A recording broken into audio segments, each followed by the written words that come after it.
You may have seen South Africa in the news lately with talks of farmers being attacked and other events, and some parallels can be seen with another African country, Zimbabwe. Understanding Zimbabwe can provide insight into not only South Africa's current perils, but also the economic consequences of short-sightedness. Don't know anything about Zimbabwe? No worries, because here's a quick rundown on Zimbabwe. But before getting to Zimbabwe, Rhodesia must be discussed as the country's origin. Born of the vision of Cecil John Rhodes, the country's namesake, who carried out an expedition in 1890, Rhodesia was a landlocked nation just above South Africa. In 1923, King George V conferred self-government to the region then called Southern Rhodesia, essentially being self-governing for 42 years prior to their declaration of independence. Known as the breadbasket of Africa for its wealth of agriculture and chrome exports, Rhodesia declared its independence in 1965 from Great Britain, led by Rhodesian Front leader Ian Smith. Link in the description on some history of Rhodesia. This resulted in embargoes and trade sanctions for most of the world, increasing tensions towards what would become known as the Rhodesian Bush War. For more information on Rhodesia specifically, there is a video called A Quick Rundown of Rhodesia, not made by me, that goes into more detail, link in the description. Soviet, Chinese-backed communist rebel groups began to fight against the minority government of Rhodesia, with the war picking up speed in 1975 after the fall of Mozambique, providing another front for rebel groups to mount assaults on Rhodesia. The communist-backed rebel groups committed atrocities against the Rhodesians, including murder, rape, abduction, torture, beatings, robberies, and cattle maimings for over a year. Link in the description for a PDF of a book on such incidents. It is important to note that while Rhodesia has often been painted as a racial issue, the Rhodesian military was mostly black Rhodesians who fought for their country alongside the minority white Rhodesians against communist-funded rebel groups. The two primary rebel factions were the ZAPU, Zimbabwe African People's Union, and the Zimbabwe African National Union, or ZANU, the latter eventually being led by Robert Mugabe. Rhodesia managed to hold their own despite being heavily outnumbered, link in the description. An interesting note is that the Rhodesian light infantry had a large number of foreign nationals, estimated to be as high as 30% of the RLI, being mostly British, South Africans, and Americans, link in the description. This became one of the best counterinsurgency operations in history, however some of the tactics used came at the cost of international outrage, such as raiding neighboring countries like Mozambique and Zambia to strike at enemy camps, link in the description. The only friendly bordering state was South Africa, being the only source of getting new supplies, weapons, etc. However, South Africa eventually caved to international pressure and stopped providing support, leaving Rhodesians on their own, link in the description. Side note is an interesting video on an alternative historical scenario. What if Rhodesia had won the Bush War? Link in the description. In 1979, Rhodesia tried to resolve the conflict peacefully by holding a democratic election of the new government of Rhodesia, Zimbabwe, which included more black Rhodesians but did not include any of the rebel groups. The rebels rejected this and continued fighting, including disruptions of the voting process, link in the description. Rhodesia eventually agreed to peace talks in London with the rebel groups, where they agreed to hold an election in 1980 which included members of the rebel groups.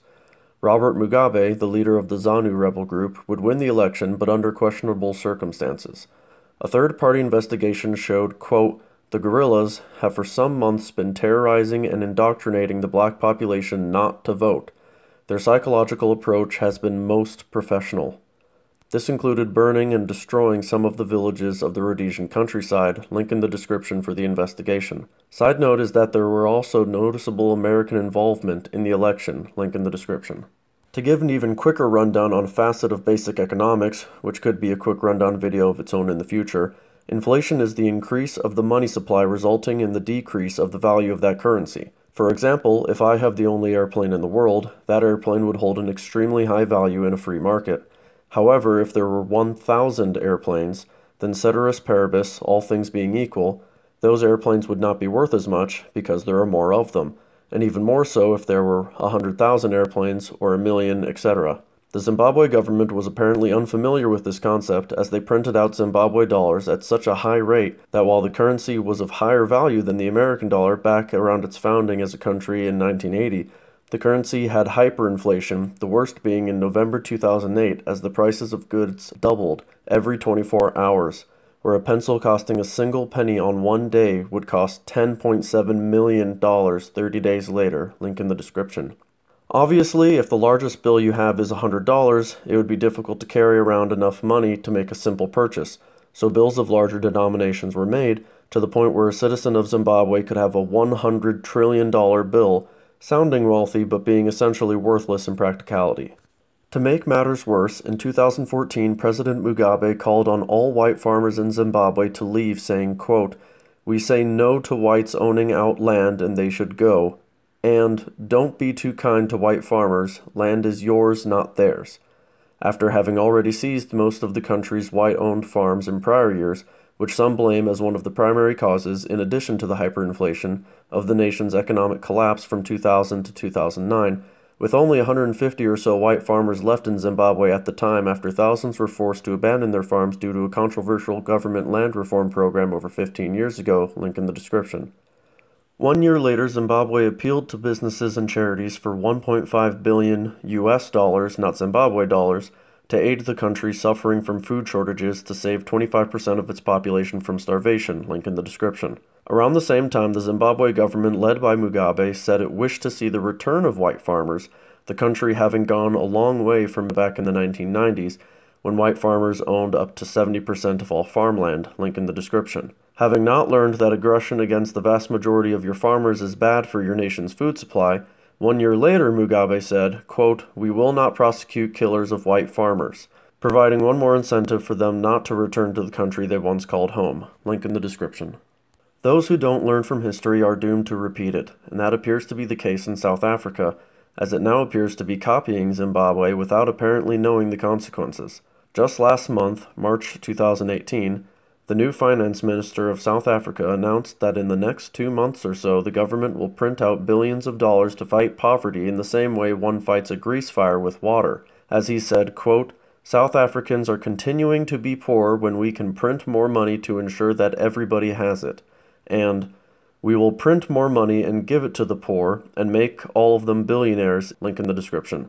The country also has similar tendencies towards white farmers or Boers, as Zimbabwe did, as groups of South Africans can be seen and heard chanting, "Kill the Boer, kill the farmer," link in the description to one of many instances. In addition, there have been recent calls from the new president of South Africa to confiscate land from white farmers without compensation. Quote, "The expropriation of land without compensation is envisaged as one of the measures that we will use to accelerate redistribution of land to black South Africans," link in the description. An interesting person of note is Ernst Roets, a lawyer and deputy CEO of AfriForum, a non-profit NGO focusing on protecting the rights of minorities, goes into detail in an interview on the current Afrikaner situation, link in the description. In the end, one can only hope that South Africa does not go the way of Rhodesia and Zimbabwe.